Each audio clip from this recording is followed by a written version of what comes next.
Today's episode is brought to you by Patreon. If you're interested in supporting the show, go to patreon.com/Joshua Revelis and become a $2 backer today and get early access to the new episodes. I'll be leaving a link down in the description to the page, but for now, on to today's episode.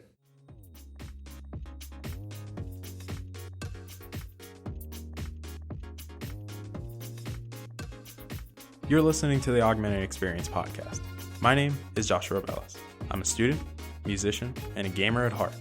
Join me as I sit down with fellow enthusiasts to talk about what's going on in the technology, business, and gaming world. I hope you guys enjoy.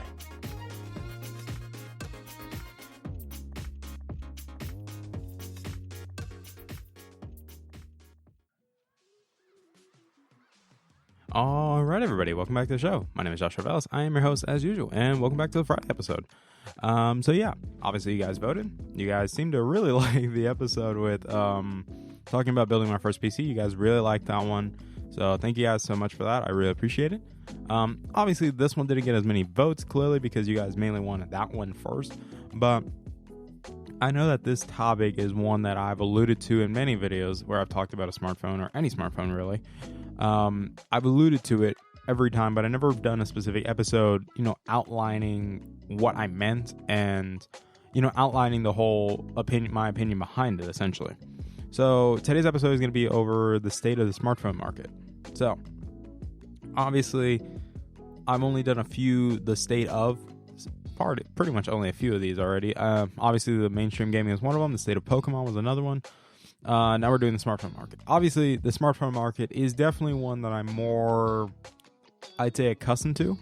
I'd say Pokemon, at least I'm a little bit more I have a better understanding of it.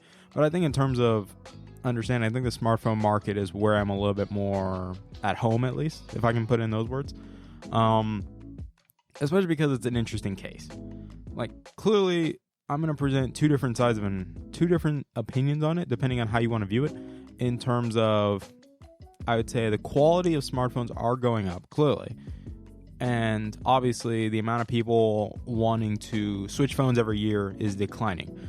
And these are kind of the two main, I'd say, center points around this whole idea of the smartphone market decreasing. Besides one other one that's very obvious, I think you guys can pretty much tell, but I'll just say it anyways, which is the increase in price. So, where do we start with this? I think the best place to really start would be, I pretty much say it's when the first iPhone came out. I'd say that's where we could have a good starting point, at least, because by then the smartphone pretty much is when the smartphone began, essentially. Obviously with the first Samsung Galaxy and things like that. When the smartphone market, or smartphones to begin with, kind of got their start, we didn't really care about it that much. Like, the first iPhone was a niche thing. Like, people saw it, they thought, like, if you listen to a lot of people talk about how Steve Jobs, when he was presenting the first iPhone and how many things could have went wrong with it, yeah, you kind of see why some people were like, why do we need this? Like, remember, BlackBerry used to be on top back in the day, especially Nokia too. Both of these companies used to be on top, and now they're not, clearly, nowhere near the top. And Apple, which was the newcomer into the situation, finally became, I'd say, they were building their reputation, and then eventually they became the way they are now. Same thing happened with Samsung, clearly. Samsung is already a huge phone manufacturer right now, clearly. They make a lot of other products as well. Same thing with Apple. And because of that, we got different companies sprouting up. And all these different companies started to become a little bit successful in their own right. And you start to seeing where this trend goes. So, one thing that I think a lot of people tend to forget, especially when it comes to the smartphone market, is tech is a very volatile thing. The same logic applies in the stock market as well. In the stock market, tech is a very volatile thing. It's a high risk, high reward is what it is. Essentially, it all revolves around building up hype, and that's pretty much what it all revolves around, is building up hype, presenting your product, making sure your product's good. And the smartphone market particularly, which is why they even say, like, a lot of stock analysts even say that, tech is a very volatile thing, because public opinion plays a huge role in tech. And obviously, you guys know where I'm going to go with this. public opinion has led to the reason, was pretty much what led to Apple becoming the biggest company that they are right now. Like, led them to be a tech giant, essentially. It's what led them. They built their reputation. Their customer base was loyal. You know, that's why people call them sheep. You know, it's kind of funny, but sadly true. Like, there's some people that would just go into an Apple store and just, oh, something new Apple, buy it. They pretty much just do that. But you get my point, that public opinion plays a huge role in this. Obviously, I've been telling people this for years, that yes, I do believe iPhones are overpriced for what they offer. I think the easiest example I can give to this, personally, the easiest example was when the iPhone X came out, clearly, or the iPhone 10.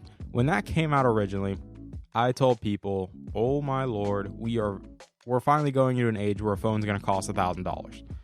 And yeah, personally, I told people that's insane, that we're going to start charging $1,000 for a phone.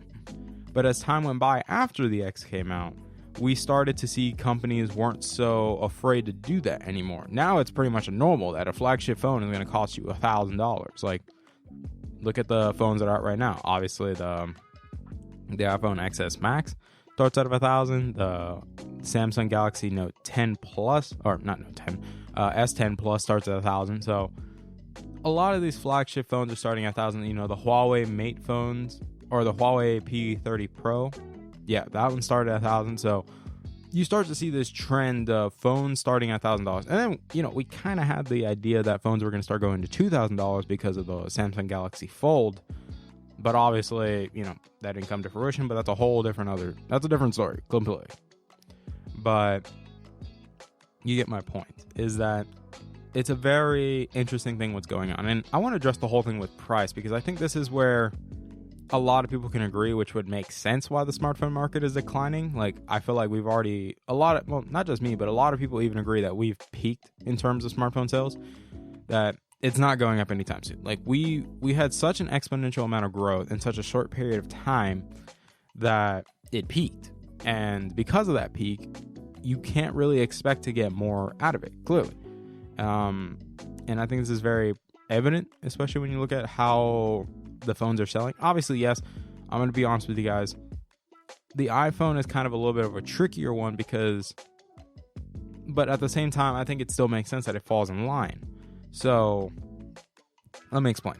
So with the iPhone specifically, yes, I think in terms of the iPhones being like outdated quickly, I think that's kind of a lie.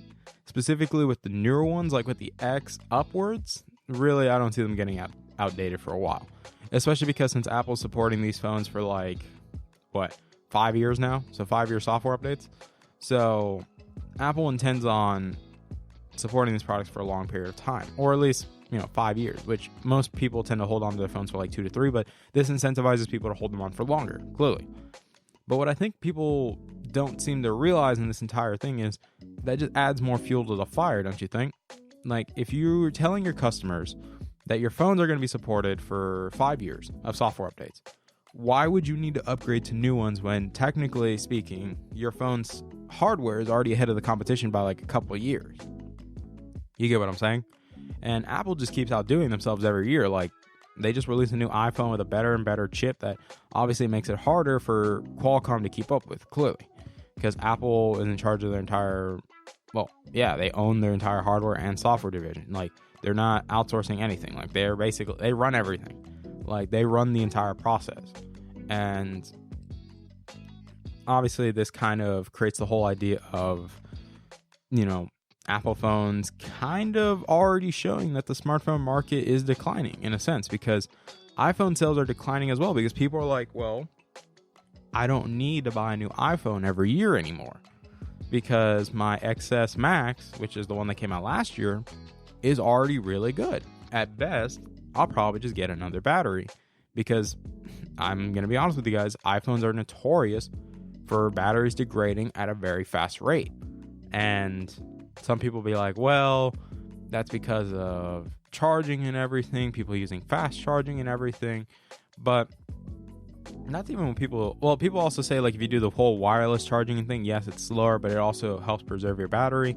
But I think it's also true because if you look at a lot of older iPhones, even with the battery replaced, the battery life is still pretty bad. Like the battery doesn't last that long. Like my mom's 6S, it's that the battery was like the terms of percentage, like battery's health is like 98%, and the thing still dies like less than 2 hours. Like, yeah, you know what I mean? Like, it's not that good, really. So that's something to point out. But I also have to keep in mind, like, if you're telling your people, or your customers specifically, you're telling them that you don't need to upgrade phones every year anymore, that you could just hold on to your phone for 5 years and you still get software updates and it will run just as smooth because we'll just optimize it every time. Yeah, you kind of see how that kind of adds to the whole idea of why do I need to upgrade phones? And this is kind of the whole thing that smartphone manufacturers are kind of, still being stupid about, to be honest. If I'm being honest with you guys, yeah, they're being stupid, is they still expect people to upgrade phones every year. Feasibly, that is not possible anymore because people don't want to keep spending. If you're charging people $1,000+ for a new phone every year, it's not sustainable for most people. Like, people don't do that. Like, yeah, I get it. There's some people that have large amounts of income and, they got $1,000 to throw, but there's some people that don't. There's some people that like to hold on their phones for a long period of time and they don't want to upgrade every year. And this also comes into another interesting point that John Prosser from Front Page Tech brought up, which was the whole idea that the market doesn't need innovation, but it needs compromise. And what he meant by that was in the sense of phone manufacturers need to stop trying to stuff these phones with as many crazy features as they possibly can, and they need to meet the customers halfway and stop including some of these features that aren't needed and reduce the price, because they're only adding these features just to increase the price, really. Just to say, hey, we got all these features, pay more to get all these features. And you kind of see how this works, because think about it. This basically happened with the iPhone XR, essentially. That's what happened. That's the reason why it became the best-selling iPhone of the year. And people thought John was crazy when he said that, but I understood where he was coming from. Realistically, if you tell people that internally this phone is identical to the new iPhones, it has the same camera as them, it just has one less camera. It has the same camera, has the same processor, one less gigabyte of RAM, but that doesn't really do much. And then you tell them it's going to run the exact same software, and the display, yeah, it may not be the full Quad HD, but it's still a good display. Even though, yeah, I still think the iPhone XR's display is pretty garbage. But you get what my point is. For $750, people are like, this is a better deal overall compared to the XS and XS Max. Clearly, it was. And the same thing happened with the Samsung Galaxy SE. Is the SE was a better overall option. Like, it pretty much made it so the S10, the regular size S10 was pointless. Like, you either had the SE or the S10 Plus, essentially. You could just ignore the S10 realistically. And I think a lot of people tend to forget this, because you have to think about it. This is what Google did with the Pixel 3 too. Like, the Pixel 3 and 3 XL wasn't selling well, which made sense. Like, realistically, yeah, in terms of when it came out, yeah, it was not, in terms of camera, yeah, it was the best phone, but Google still messed up on fixing a lot of the most important things about the phone, which was, the hardware slowing down over time, Google being complacent with the hardware in terms of running underclocked Snapdragon chips, 4 gigabytes of RAM. I still think that 4 gigabytes of RAM should no longer be in phones anymore. I believe that iPhones at least make it work because Apple owns the entire process, but I think 6 gigabytes should be the standard no matter what. Either that or offer a 6 to 8 gigabyte RAM models for Android phones. I think that's necessary, especially because apps are getting bigger and bigger and they need more, or in that sense, apps are becoming a little bit more power hungry. So you need more RAM to operate them, clearly. And that's also another thing that people keep forgetting is when the Pixel 3 and 3 XL came out, they did not sell well. Like, they sold worse than the 2 XL. I think in terms of the Pixel phones, probably the 2 XL and, Pixel 2 and 2 XL were probably the best selling they had. It was the most popular ones out of both of them, or all three of the Pixel line, to be honest. And then they came out with the 3A and 3A XL. The 3A and 3A XL came out at an interesting time because, yes, they're not high-end models, but for what people wanted, and this is also, this leads into the whole idea of compromising, it gave people what they wanted for an affordable price. It gave people access to one of the best cameras on the market for $300. And that's all people needed. They just needed smooth software and a good camera. And it worked. The Pixel line sold good. The 3A and 3XL actually sold well. And you kind of see this trend is these companies, they have their flagship models, but then their cheaper models or quote unquote budget options, unless it's, well, the SE and the SE, S10e, and then the XR, they're $750, but you get what I mean, is they're still technically budget in terms of comparing them with $1,000 phones. But the Pixel 3 and 3A XL, or 3A and 3A XL, clearly are budget options, or mid-range at least. But it's meeting the customer in this affordable spot, which I think is good. I think overall it's helped a lot, clearly. And I hope that this leads Google into going into a better direction. But you get my point in this entire, pretty much what I'm stating is that compromise is needed. We don't need all these features because the customer doesn't care about all these features in their phones. All it is just a flex. It's just marketing. It's just marketing garbage. That's all it is. Whether you agree with me or not, that's up to you. But stuff like, well, let's put it like this. My opinion is wireless charging is still, I still don't consider it a standard. I think it's more of a convenience thing because normal cable still charges the phone faster overall.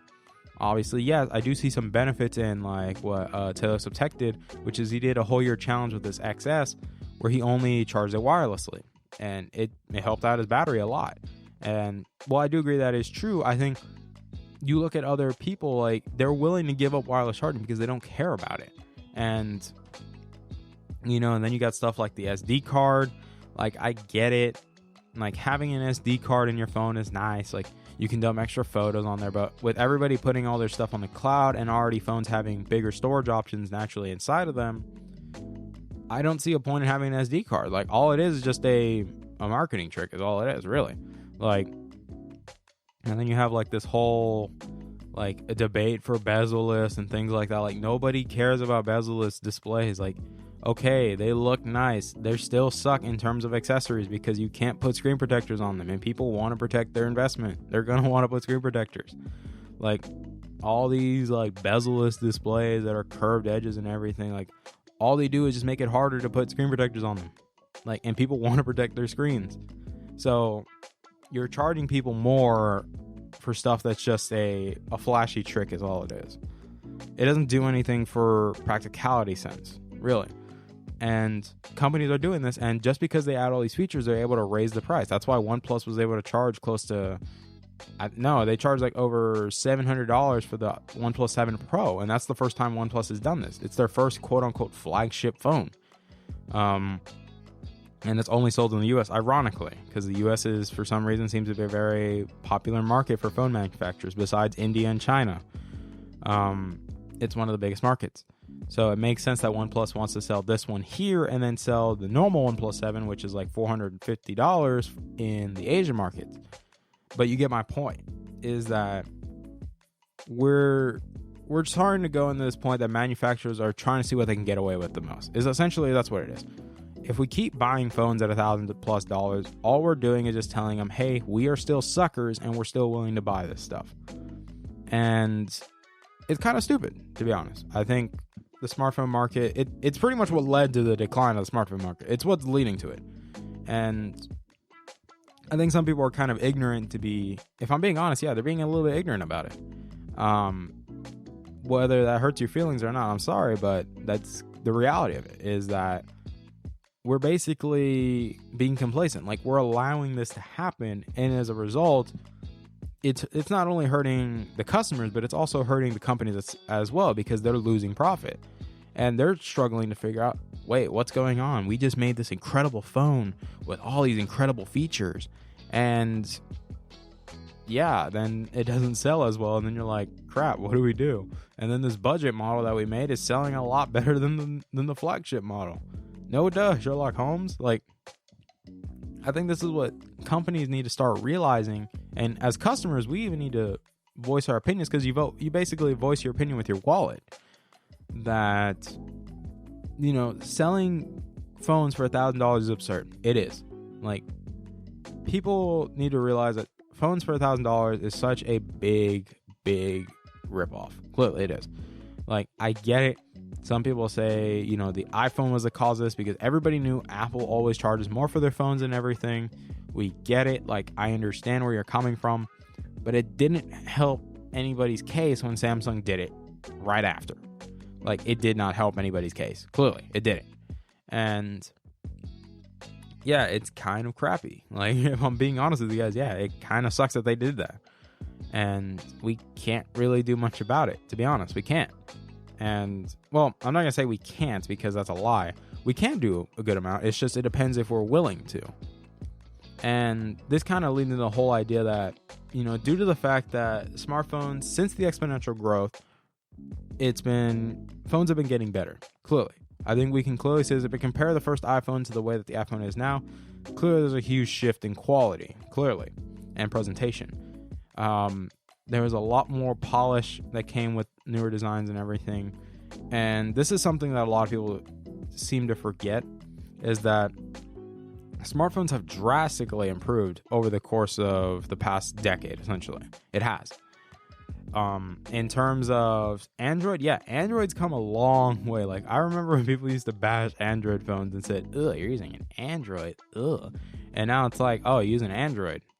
Damn, that's actually pretty cool, man. You know, you get what I'm saying, is that we've gone to that point that Android has actually caught up a lot to iPhones, and it's become a very compelling offer, especially when, in terms of Google stepping up with the camera phones and everything with the Pixel line. Obviously, yeah, a lot of people really like the Pixel line. It's a niche phone, though, so keep that in mind. It is a niche phone. That's why I thought the 3A and the 3A XL was a great option, because it's very affordable, and you're not charging people $800 for a camera phone. That's pretty much what I'm saying. That the whole idea that smartphones have improved, and that since the quality has improved, we should pay more for them, is still dumb, in my opinion. That the whole phone should do what a phone should need to do. Like, we already have powerful processors in them. We have good specs inside of them, which people are like, the specs. Yeah, I get it. Specs play an important part of the phone. Clearly it does. But the software optimization is also a key factor as well. There's a reason why people like the Google phones. The software is really good. It's just also the hardware is lacking in some key areas, and it does hurt the phone overall. The Samsung phones do really well in hardware, and they're slowly fixing the software. Apple has great hardware and great software. It's just obviously some people complain about the software and nitpick it because it is very limited. OnePlus, very open software, very clean software, and incredible hardware. Clearly the best in the business. But you get the point. Is that, and this kind of even leads to why OnePlus became as big as it did too. If you think about it, they started offering flagship specs for the lowest price, and it's clean software. And now that it's getting software updates really quick as well, because it's part of Google's beta program as well. So yeah, like it's a compelling option. Clearly it's competing with the Pixels. Like, obviously, yes, the OnePlus cameras is kind of the main downside, is that mid-range phones don't really have good cameras. The only mid-range phone that has the best camera is clearly the 3A and 3A XL, clearly, because it has the same photo and software as the 3 and 3 XL. And I think that's what a lot of people seem to forget, is that mid-range can offer great specs and great software, but in terms of camera, yeah, you're going to give up camera quality a bit. But it's also because cameras have gotten so good that we're very nitpicky about some things. So it's like I said, how a photo looks is a very subjective thing, clearly, because everybody is some people might like more saturation in their photos. Some people might like more of a natural look. Obviously, I tell people all the time, when it comes to videos, though, Android still hasn't caught up to the iPhones. The iPhones still hold the best camera, or still video cameras on a phone, clearly. But you get my point. This whole idea of, I'd say, charging so much for unnecessary things is kind of dumb. That's why, like, compromise is a good thing. Obviously, that's why OnePlus was able to thrive. Like, that's why they kept going up in a market that was declining. And, you know, obviously now OnePlus is kind of, you know, throwing that logic out the window and trying to see if they can get away with a flagship. Well, I do believe the OnePlus 7 Pro is a really good phone.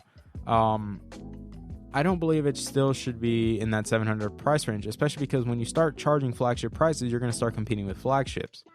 And when you're a flagship that doesn't have a good camera, or at least a B+ camera, not an A+ camera, yeah, people are going to nitpick really hard, and that is true.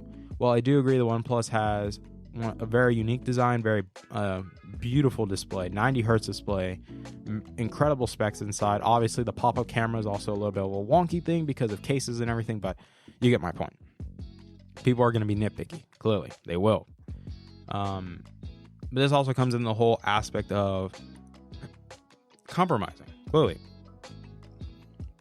that OnePlus, when they also sold the 7 in the Asian market, clearly, and people were mad because, yeah, in terms of the US market, some people didn't want to spend $700 on a OnePlus 7 Pro. Really, they didn't want to. They'd rather spend the $450 for the 7 for the OnePlus 7, even though the 6T is pretty much the exact same thing. Just the only difference is just a 7 nanometer chip inside. That's pretty much the only difference. But you get my point. So where does this all really lead us in terms of the market and where it is right now? In terms of sales, yes, there clearly is declining, and there's clearly declines in sales. Whether you want to argue it or not, that's like the numbers don't lie. Like Android Central, my bad, posted that the sales are out for Q1 of 2019, and they show that everyone is struggling. That is a direct quote from the Android Central article. Some people have already shown what that number is. Let's see. Yeah, they show that it declined by 2.7% in the first quarter of 2019. That's global sales for smartphones that has declined. And that's just 2019. I haven't seen anything regarding the 2018 sales. I'll still have to look into it. And I'll even post articles like that on the page, on my Instagram page, to show you guys what I'm talking about. But if everybody is struggling in this aspect, that means the market is in trouble. Clearly, because like people are starting to catch on. Phones have gotten so good, we don't need to upgrade every year. And there will still be people that will upgrade every year, though. But those people are very niche. So that's why they're charging that's why I believe companies are charging this big price tag, because they know they can get away with it with this very specific type of people. The loyalist, if I would say that, the loyalist. And they'll drop the money. They don't care. Like, I don't think tech reviewers kind of do a good job because, well, I wouldn't say they don't do a good job, but I think in the sense that, it's kind of like enticing people to go do this stuff. And they've even said it like they present people what they buy the phones or they're gifted them, they review them and give the public their opinion and, let the public make the decision for themselves. Obviously, but this kind of leads into a whole thing of okay, somebody bought the S10 Plus. They're just going to sell it and buy the Note 10 when it comes out. You get what I mean? They're not even waiting a whole year. They'll just flip-flop 6 months out. So you get what I'm saying? It's not healthy for the market. For the consumer, it's not healthy. It doesn't help the consumer at all. And at the same time, it's also telling companies they can get away with this stuff, but then they start seeing that, oh, wait, we can't. But they still keep going back to it because people still keep buying it. So my advice, personal advice, we need to start speaking with our wallets clearly, because if we want the market to be stable, which we do want, we need to start telling companies we don't want to pay $1,000 for phones. Stop cramming these things with as much features so you can justify your price. Give us what the consumer wants. Give us what we want. We want a phone that is powerful but also affordable. We don't need $1,000 flagships. We don't need $2,000 flagships. We don't need these things. We don't. All this is luxury, and what we need is practicality. That's kind of the reason why John Prosser said that we need compromise. They need to meet us halfway. Give up some features.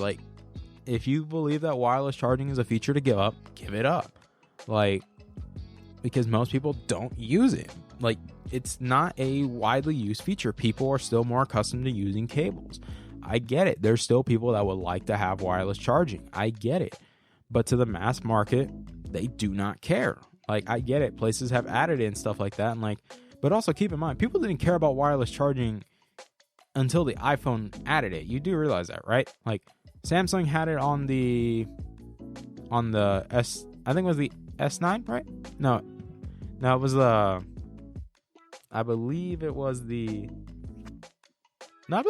forgot which one it was exactly. I don't think the S8, no, I think the S8 did have it. No, it did. But when that came out, like, Android phones had wireless charging. People still didn't care about it. They just said, oh, this is a niche thing. And then when the iPhone added it, oh, this is such a great technology. Really? But you get my point. Like, if you're going to compromise somewhere, I think wireless charging is at least fair place to compromise. Some people might get pissed, but I think it's fair, you know. Put the headphone jack back on phones because people like that. Like, the only reason companies got rid of the headphone jack is just to sell Bluetooth headphones. OnePlus did it to sell their new wireless buds. Like, their OnePlus Buds, or Bullet Wireless, really. iPhones did it just so they can sell you AirPods and they can sell you Beats. Everybody else is just doing it just because it seems natural, but it's not. Like, it's not a good thing. Like, people want wireless headphones, or they want wired headphones. They want them back, whether you think about it or not. Yeah, wired is always going to be better than wireless in terms of quality. It's just always going to be better. Like, there is no arguing. Like, you can argue as much as you want. Like, if you want decent wireless headphones, you're spending $350. If you want great wired headphones, you spend $100+. Like, you see the difference. Like, you want good sounding headphones, you can get good sounding headphones for $100. Like, it's not hard. Like, wireless is a lot different thing. It's a lot different because you're spending a lot more for quality. And that's why companies did it. They want you to spend more. They want more of your money. Like, you already spent $1,000 on phone, just spend like an extra $200 on earbuds. And that's earbuds, not even headphones. Like, you get what I'm saying? But I think the market, I think it's straightforward. Yes, we know the market's in decline. We know it is. It's declining, and it will still keep declining until companies realize that we don't need tons of features. We need compromise. They need to meet us halfway. And that's pretty much all I got, really. Like, I hope this was informative to some degree to some people. Like, if you found it informative, I would really appreciate it if you let me know. But this kind of also leads in the fact that we need to start paying attention more, guys. Like, we need to pay attention to the small details. Like, there's always details we need to pay attention to, whether you think about it or not. There's always details to pay attention to. And that's really what we have to do, guys. Like, we have to pay attention. We have to vote with our wallets and tell them we're not going to stand for this stuff. We're not going to pay $1,000+ for a phone because it's not logical. It's not sustainable. It's not. It's really not. So that's all I got for you guys. I hope you guys enjoyed today's episode. Like I said, thank you guys so much for all the support you guys have given me so far. I know that we're closing in on 300 downloads, like I've showed you guys on the page. Very exciting times. I really appreciate it, guys. I'm very humbled by it. Obviously, we're still hard at work getting the episode 50 special ready for you guys when it comes out. Obviously, we have plenty of time to do that. Because like I said, this is just episode 39, so we have 11 episodes to go before the big episode. So I hope you guys enjoy. Hope you guys come back and listen next week. Really appreciate that. Thank you guys so much for your time. I love you guys to death. Have yourselves a wonderful day, and have yourselves a wonderful weekend too, because, well, if you live in Texas, then have fun with the heat, guys. If you live in Texas, you know what I mean, but it sucks. Also, I want to give a quick shout out to my Patreon backers. Thank you guys so much for your patronage for these couple past months, really. Thank you guys so much. I really appreciate that. But until next time, guys, I love you guys to death. You guys take care of yourselves. Bye, guys.